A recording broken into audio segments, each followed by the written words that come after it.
Hey, what's going on, fellas? How we doing? Matt Antonelli here, answering your questions today.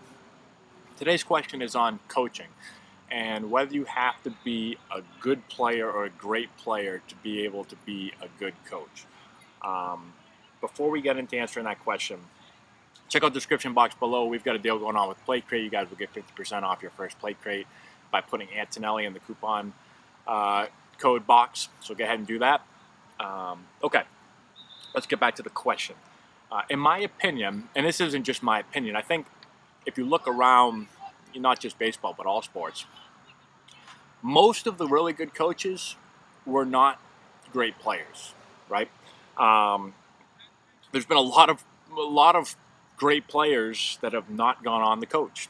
Um, and one of the reasons that people say is, as a great player, sometimes things came really, really easily to them. So it's hard for them sometimes to articulate how to do something. And I've run across this a lot in my career, where I'll run into former players that were great players, and you'll start talking hitting with them, or whatever it is, and what they'll say is often really, really simple. Like, I won't mention any names, but I've talked to some great players, Hall of Fame players, and they'll say, "Hey, man, you just gotta see it and hit it, man. Just see it and hit it."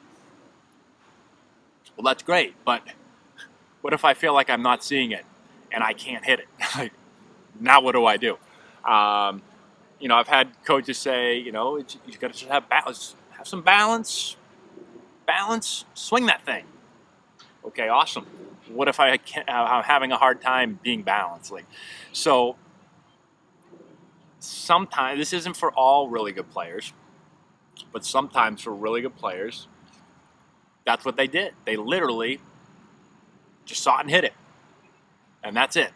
And it sounds simple. And they'll say, "Hey, don't overcomplicate things, man. Just see the ball and hit the ball." But we all know that it's not that easy. And so, I think for players that maybe weren't as good, you had to deal with more things, right? You struggled more. You had to try to figure out, how to do stuff, right? How to get out of a slump. For me as a player, one of the best things I think that happened to me, as far not well for me as a player, because it really hurt me as a player, but as a coach, is when I really struggled. So we talked about in 2008, I had the worst year of my life. I never hit under 300 really my entire life. I hit over 300 and, way over 300 in high school. I hit over 300 every year in college, hit over 300, in pro ball. And then all of a sudden one year, I just forgot how to hit. And it stunk as a hitter, as a player. But one thing it taught me was, I had to figure out more info about the swing. I really didn't know anything about the swing before that. I just hit, right? My whole life, I just kind of hit. I was a good hitter, and I did exactly what, a lot of the good players thought. Hey, just see the ball, hit the ball, man. That's what I did. I saw the ball, I hit the ball. I had no idea what I did. And if you asked me, I probably would have told you the opposite of what I really did, because I just never studied this. I never looked really at my own swing. I just hit. And then I really struggled, and it made me really learn the swing, because I had to figure out, how to hit again. And part of that was looking at the swing, but part of it was talking to people that knew a lot about the swing and learning from them, and getting information from other people, not thinking that I had it figured out, because I clearly didn't have it figured out. I was hitting 200. Um, but struggling in my career, career helped me, because when I work with tons of players now, I know what it feels like to not be able to hit anything, to go from feeling amazing and being a really good hitter to not being able to hit a single thing, right? I know what it feels like. Most of the swing issues that I see, I've had them at one point or another in my career. Some great players they don't ever have them. So I had to kind of learn how to fix, everything. How to fix, diving into the plate too much. How to fix, not transferring my weight the right way, not having good posture. I had to fix all that stuff. I had to work on all those things, and I had to get information from people. I had to study it. I had to learn, and so that really helps you when you're transitioning from player to coach. If you don't go through those struggles, then it's really, really difficult when a player says to you, "Hey, man, like, this is what's happening to me right now. How do I get out of it? How do I fix it?" if you've never dealt with it before, it's difficult. So, I think that's maybe one of the reasons why you don't have to be a great player to be a great coach. And I'm not saying if you're a great player, you can still be a great coach. But I think sometimes it might be easier for people that aren't, because they've just had to deal with more stuff, with more issues. They've struggled more, and they've kind of learned how to get out of those things and how to get better. So that's one of the big things. I think in general, when it comes down to being a good coach, it's about always learning, never think you have it all figured out. Always be searching for new answers, and never be satisfied with like as far as for me with the swing or whatever it is, any part of baseball. I never think like I'm right and everyone else wrong. I already know this stuff. Like I don't have to get better. I'm always trying to get better, and I think the best coaches I've been around are always trying to get better. They're always trying to figure it out. They're curious, and they want to know why things work the way they do. They don't just want to accept, well, that's the way he said it's done, so that's the way it's done. Oh, that's the way it's always been done. You're trying to figure out, why is it done? All right, if that's the way it's done, is that really the way it's done? Why is it done that way?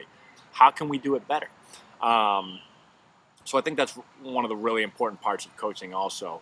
It's just, really being a lifelong learner and never being satisfied. Again, I'm only 32 years old, and so I'm relatively new with coaching. I got into coaching when I was like 29, and so I've been coaching now for 3-4 years. But next year I should be a much better coach than I am this year.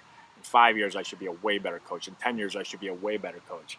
And if I don't feel like next year I don't feel like I'm as good next year as I was this year, something's wrong, right? I'm doing something wrong. So I'm always, every day I'm trying to learn something on a different part of the game. I think that's really, really important. So hopefully that helps answer the question. I went off on a tangent a little bit there. But, you do not, in my opinion, you do not have to be a good player. You do not have to be a great player. In some cases, you don't even have to be a player. I do think, being a player does help in certain situations. If you've never played the game before, it's tough sometimes when a player says to you, this is what I'm feeling, or this is the situation I'm in, what do I do? If you've never been in that situation, it makes it difficult. But I will say I have seen some players that have not, some coaches have not played the game at a high level, but they're still terrific coaches. So I think if you do have just some background, like you don't have to be in if a major leaguer says, hey, this is the situation I'm in the major leagues, just because you've never played in the major leagues, I think you're still able to help the player in that situation. I don't think you have to play the game at the major league level or even the minor league level.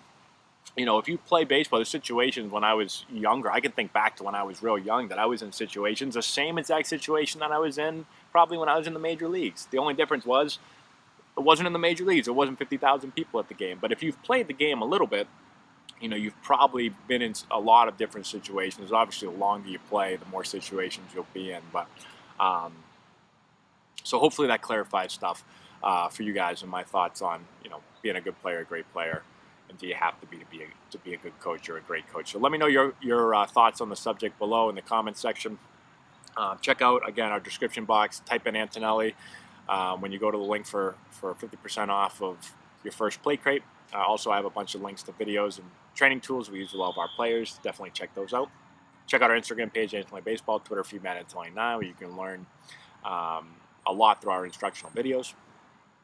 Check out our website, AntonelliBaseball.com, where you can learn how to be part of our team and also work with our staff. And that's all I got for you guys. Thank you so much again for watching. I appreciate it, and we'll talk to you later.